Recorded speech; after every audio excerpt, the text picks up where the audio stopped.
श्री अखिलेश यादव जी।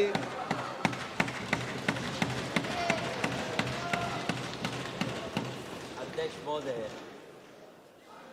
महोदय, मैं आपका धन्यवाद देना चाहता हूं कि इस महत्वपूर्ण विषय पे मुझे बोलने का मौका दे रहे हैं। मैं अपने साथी माननीय सदस्य गौरव गोगोई जी के से सहमत हूं। बहुत सारे महत्वपूर्ण उन्होंने बिंदु उठाए और अध्यक्ष महोदय,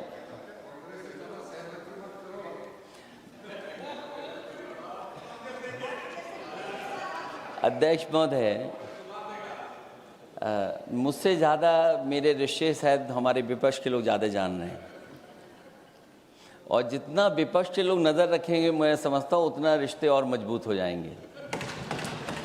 अध्यक्ष महोदय, मैं आंदोलन को बहुत दूर से देख रहा था और उस आंदोलन में जो जीत के बाद नारा लगा,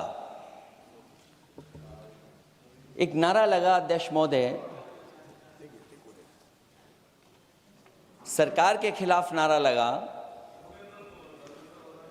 कि सरकार को ये अहंकार था कि सरकार झुकती नहीं है, लेकिन उन्हीं नई पीढ़ी के लोगों ने ये वो नारा दिया कि झुकाने वाला चाहिए, सरकार भी झुकती है और सरकारों को झुकाना भी नौजवानों को आता है। सरकार झुकी और स्वीकार किया उन्होंने। जो करोड़ों नौजवान जो मांग कर रहे थे कि सबसे पहले जो मंत्री जी हैं वो इस्तीफा दें, और बिंदु दूसरे अलग हैं जो हम लोगों को जानकारी में मिल रहा है। अध्यक्ष महोदय, सरकार हर विषय पे स्वीकार किया है, लेकिन पता नहीं अध्यक्ष महोदय ये बात समझ में नहीं आ रही है कि सदन में उन आश्वासनों को क्यों नहीं रख रही है सरकार, जो सहमति बनी है। और उसके बाद अध्यक्ष महोदय, हम लोगों ने देखा कि जब मंत्री जी लौटे हैं, मंत्री नहीं रहे, उसके बाद सदन के बाहर उनका स्वागत किया गया। अध्यक्ष महोदय, जो स्वागत हुआ उसके लिए हमें कोई शिकायत नहीं है, लेकिन माननीय सदस्यों को कितनी बड़ी राहत मिली होगी, कितने बड़े संकट से बचाया उन्होंने। एक प्रधान जी को हटा करके प्रधानमंत्री बचा लिया आपने। और ऐसा अध्यक्ष महोदय आंदोलन किसी ने नहीं देखा, जिस आंदोलन में नई पीढ़ी के लोग, कम उम्र के लोग निकल करके आ गए और जो नारे दिए गए। ये सरकार पिछले कई वर्षों से नकारात्मक प्रचार पर टिकी हुई थी, नकारात्मक राजनीति करती थी और न जाने कितने हजार करोड़ रुपए खर्च किए होंगे सरकार ने नकारात्मक राजनीति के लिए। लेकिन नई पीढ़ी को मैं बधाई देना चाहता हूं, उनके मनोबल को और उनकी एकता को, और जिस तरीके से उन्होंने प्रचार किया, अंततः सरकार को झुकना पड़ गया। भाजपा वचन नहीं देती, जुमला देती है। तो मुझे उम्मीद है कि सभी युवा नौजवानों का जो मांग की है उन्होंने, उन सभी मांगों को सरकार स्वीकार करेगी।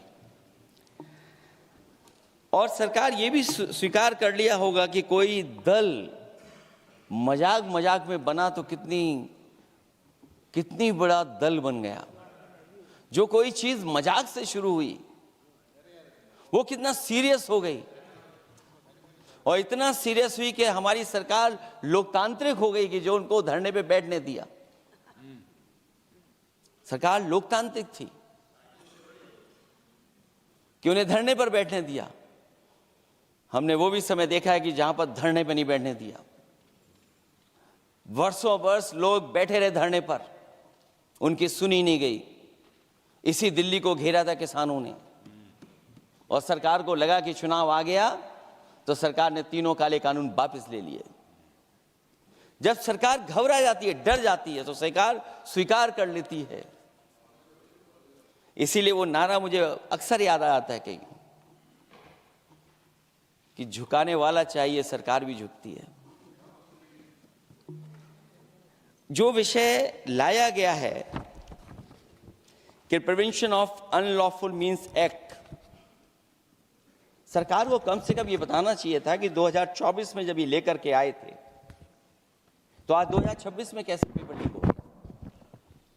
और केवल गिनती के 1-2 पेपर लीक नहीं हुए हैं, ये ऐसा आंदोलन रहा जिसमें माँ बाप और नई पीढ़ी के लोग सब जुड़ गए।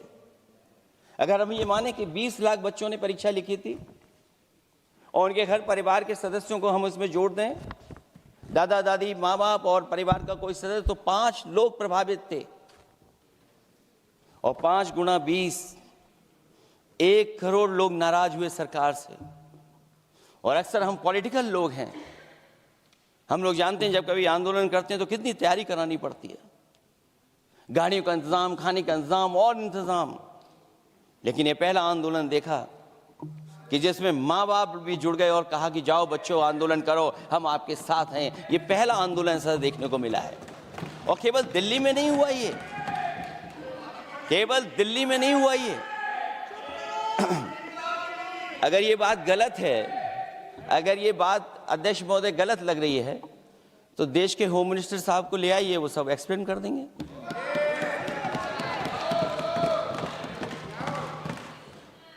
पहला आंदोलन जिसमें माँ बाप ने साथ दिया, क्योंकि परीक्षा से कितना दुखी हैं लोग। ये जो परीक्षाएं लीक हुई हैं, कई महीनों पहले ये किताब बना दी थी। और अध्यक्ष महोदय, जो लोग चढ़ावा चोरी नहीं बचा पाए, वो पेपर लीक कैसे बचा पाएंगे? जो भगवान के दरबार से दान गायब हो गया, दान चला गया, वो लोग पेपर लीक बचाएंगे? किस कानून को, जो कानून पहले बनाया उसी कानून का संशोधन करके लेकर आए? किसकी आंखों में आप धूल झोंक रहे हैं? और अगर कानून से बच रहा होता तो भाजपा की 10 साल की सरकार में 20 परीक्षाएं कैसे लीक हो गई? 20 परीक्षाएं लीक हुई अध्यक्ष महोदय, जिसमें कोर्ट तक जाना पड़ा, उसके बाद परीक्षा रद्द हुई है। दरोगा भर्ती का पेपर लीक हो गया, जूनियर इंजीनियरिंग के भर्ती का पेपर लीक हो गया, ग्राम विकास पंचायत अधिकारी का पर्चा लीक हो गया, नलकूप चालक भर्ती का, यूपी टीईटी का परीक्षा लीक हुआ। और एक बार नहीं हुआ, 3 बार पेपर लीक हुआ यूपी टेट का। हाई स्कूल बोर्ड का परीक्षा लीक कर दिया, इंटरमीडिएट की बोर्ड की परीक्षा लीक हुई, इंटरमीडिएट का फिर परीक्षा का लीक हुआ, कई बार हुई। सिपाही भर्ती लीक हुई। आप सोचिए कितनी परीक्षाएं लीक हुई हैं। और नीट परीक्षा कोई पहली बार लीक नहीं हुई, दोबारा लीक हो गई, कानून बनने के बाद लीक हुई। सहायक प्रोफेसर भर्ती लीक है, लेखपाल भर्ती लीक हुई। यूपी जैसे स्टेट, जो सबसे बड़ा स्टेट है, जहां से प्रधानमंत्री चुन करके आते हैं, वहां तक पेपर लीक हो जा रहा है। और जो संस्था परीक्षा एग्जामिनेशन करा रही है, वो एनटीए में भी आउटसोर्स कर दिया आपने। हम विपक्ष के लोगों को तो डर ये लगता है अध्यक्ष महोदय, कहीं ऐसा ना हो कि ये पूरी सरकार को आउटसोर्स कर दें। आउटसोर्स सरकार है, जो सबसे विश्वसनीय संस्था है, उसमें आउटसोर्स पे आपने कर्मचारी को रखा हुआ है। किस बात की जवाबदेही है? यही अकाउंटेबिलिटी है आपकी?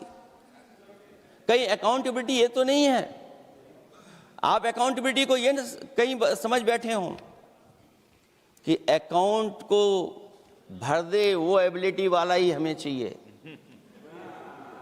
कहीं वो अकाउंटेबिलिटी तो नहीं है। आप बताइए, एनटीए को आउटसोर्स किया हुआ है आपने। जिस संस्था की जिम्मेदारी है महत्वपूर्ण परीक्षा कराने की, उसमें सब आउटसोर्स। और ये सच कहा कि कांग्रेस पार्टी के माननीय सदस्य ने मांग की है कि वो हम लोगों को पता होना चाहिए आखिरकार कौन लोग थे जो आउटसोर्स होकर के बैठ करके परीक्षा में इस तरह की घोटाला कर रहे थे। आखिरकार जवाबदेही क्या है, किसकी थी? और फिर केवल नीट की परीक्षा की बात करें और परीक्षाओं की बात करें, अगर हम अध्यक्ष महोदय, जब से सरकार बनी है तब से सरकार की कोशिश रही है कि शिक्षा, परीक्षा और यूनिवर्सिटी का ताना बाना पूरा ध्वस्त हो जाए, उसको एक रंगी बना दें हम, उसमें अंडरग्राउंड अनरजिस्टर्ड लोग शामिल हो जाएं। ये पिछले जब से भारतीय जनता पार्टी की सरकार आई है तब से हो रहा है। और फिर शुरुआत कहां से होती है? क्योंकि आप नहीं चाहते कि देश के गरीब लोग पढ़ें लिखें आगे बढ़ें। सरकार ने सबसे पहले हमला किया प्राइमरी स्कूल पर, और प्राइमरी स्कूल कितने बंद किए हैं आपने? जहां से बच्चे की शिक्षा की यात्रा शुरू होती है। एक गरीब परिवार का बेटा, बच्चे कहां से पढ़ करके निकलते हैं? सबसे पहले प्राथमिक शिक्षा सरकारी स्कूलों से पढ़ करके निकलते हैं। हमारे बहुत सारे माननीय सदस्य होंगे, वो उन्हीं प्राथमिक विद्यालयों से पढ़ करके आज इस सदन तक पहुंचे होंगे। आपने सबसे पहले स्कूलों पे हमला किया, और प्राइमरी से लेकर के नौकरी तक पे आपने हमला किया है। युवाओं के भविष्य पर आपने चोट पहुंचाने का काम किया है। और जो प्राइमरी स्कूल जो आपने बंद किए हैं, वो इसीलिए बंद किए हैं आपने कि पिछड़े, दलित और गरीब के वर्ग के परिवारों के बच्चे पढ़ लिख न जाएं। क्योंकि आज भी अगर हम देखते हैं प्राइमरी स्कूल में कौन पढ़ने जा रहा है? सबसे समाज के गरीब परिवार के बच्चे पढ़ करने जा रहे हैं।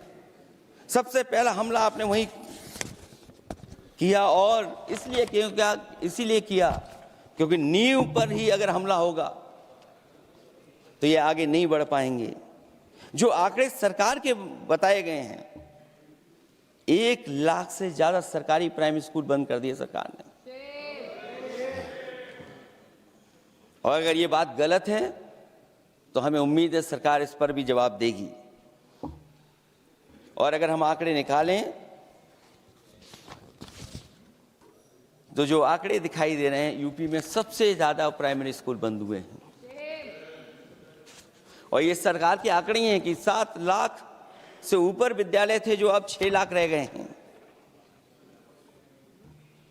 और यूपी में तो सबसे ज्यादा बंद हुए हैं। उत्तर प्रदेश में 26,386 सरकारी प्राइमरी स्कूल बंद कर दिए सरकार ने। और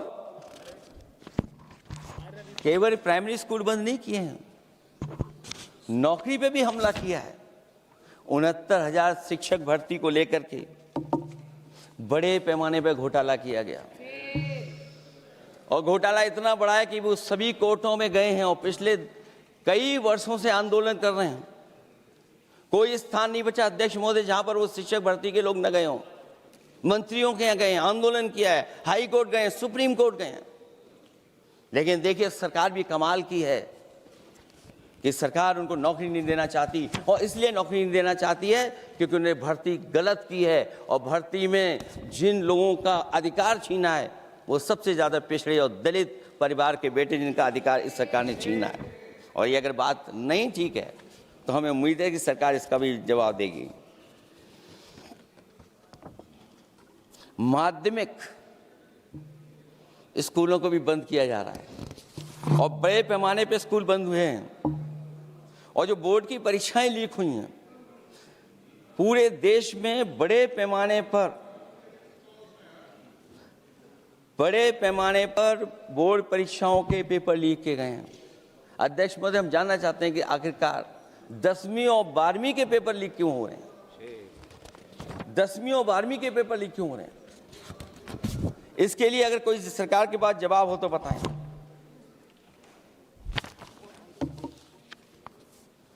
और जो बच्चों ने जान दी है नीट की परीक्षा में, जब परीक्षा का पेपर लीक हो गया है, अध्यक्ष महोदय, मैं अपनी तरफ से, पार्टी की तरफ से और सभी की तरफ से उन्हें श्रद्धांजलि देता हूं। और हमें उम्मीद है कि सरकार उन बच्चों की मांग मानेगी जिन बच्चों ने ये शर्त रखी है कि उनके परिवार के लोगों को 1 करोड़ मुआवजा दिया जाए। जब उच्च शिक्षा में जिस तरीके से भर्ती हो रही है, अध्यक्ष महोदय, जो उच्च शिक्षा की भर्ती है उसमें जो अपॉइंटमेंट हो रहे हैं उनके बारे में तो क्या चर्चा करें कि जब संस्था पे सबसे ऊपर बैठा व्यक्ति ही अन्याय करेगा तो पूरी संस्था में अन्याय होगा। जब से ये सरकार आई है, जो बड़ी बड़ी संस्थाएं हैं उन सब संस्थाओं में एक रंगी लोगों को बैठा करके उन संस्थाओं को ध्वस्त करने का काम कर रहे हैं, और न केवल उन संस्थाओं को खराब कर रहे हैं बल्कि अध्यक्ष महोदय, उत्तर प्रदेश में एक स्वतंत्र सेनानी, उनके नाम पर यूनिवर्सिटी बनी, मौलाना जौहर यूनिवर्सिटी। यूनिवर्सिटी बनकर के तैयार हो गई। इन्होंने कोई सरकारी यूनिवर्सिटी नहीं बनाई, और अगर कोई प्राइवेट यूनिवर्सिटी बन भी गई है तो उसको भी हथौड़ा लेकर के तोड़ने की तैयारी कर रहे हैं ये लोग। ये नफरत की राजनीति कहां लेकर के पहुंचा देगी। और जब से बीजेपी की सरकार आई है तब से नफरत की राजनीति और दूसरे लोगों के साथ किस तरह का व्यवहार हो रहा है, उन्हें कहीं भी न्याय तक नहीं दिला पाई सरकार। और जब नौकरी की बात आ जाए तो अध्यक्ष महोदय, अग्निवीर भर्ती में भी जो हर साल में कितनी भर्ती होती थी, कभी 80,000 भर्ती हुआ करती थी, अब भर्ती केवल 10,000 हो पा रही है। आखिरकार अध्यक्ष महोदय, सरकार नौजवानों की पढ़ाई और नौकरी पे हमला क्यों कर रही है, और नौकरी पे हमला क्यों हो रहा है? जब आप ये कहते हैं कि हमारे नौजवान हमारी डेमोग्राफिक डिविडेंड बन करके आए हैं, कहीं यही नौजवान हमारी आपदा न बन जाए, इसके बारे में भी सरकार को सोचना चाहिए। और मैं ये जरूर कहना चाहता हूं कि अध्यक्ष महोदय, अगर शिक्षा अच्छी होगी, परीक्षा सच्ची होगी, तो तरक्की भी पक्की होगी। और ये तरक्की नहीं चाहते हैं, इसीलिए शिक्षा पर और परीक्षा पर हमला कर रहे हैं। मैं इन्हीं शब्दों के साथ अध्यक्ष महोदय आपका धन्यवाद देता हूं। और जो बिल लेकर के आए हैं आप, बिल तो 24 में भी लेकर के आए थे आप, जो 24 में बिल लेकर के आए थे, उसके बाद नीट परीक्षा का पेपर लीक क्यों हो गया, ये आप बता देना मंत्री जी। आपको एक कानून बनाने के बाद दूसरा कानून बनाना पड़ रहा है, ये क्या वजह है? और आपको मंत्री जी का स्वागत इसलिए करना पड़ रहा है कि आपको संकट से बचा लिया। और अगर अखिलेश जी तो समाजवादी है। मैं पूछना चाहता हूं कि छात्रों का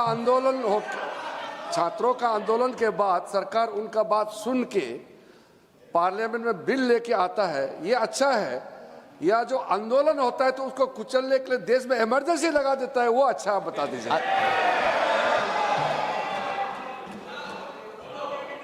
अध्यक्ष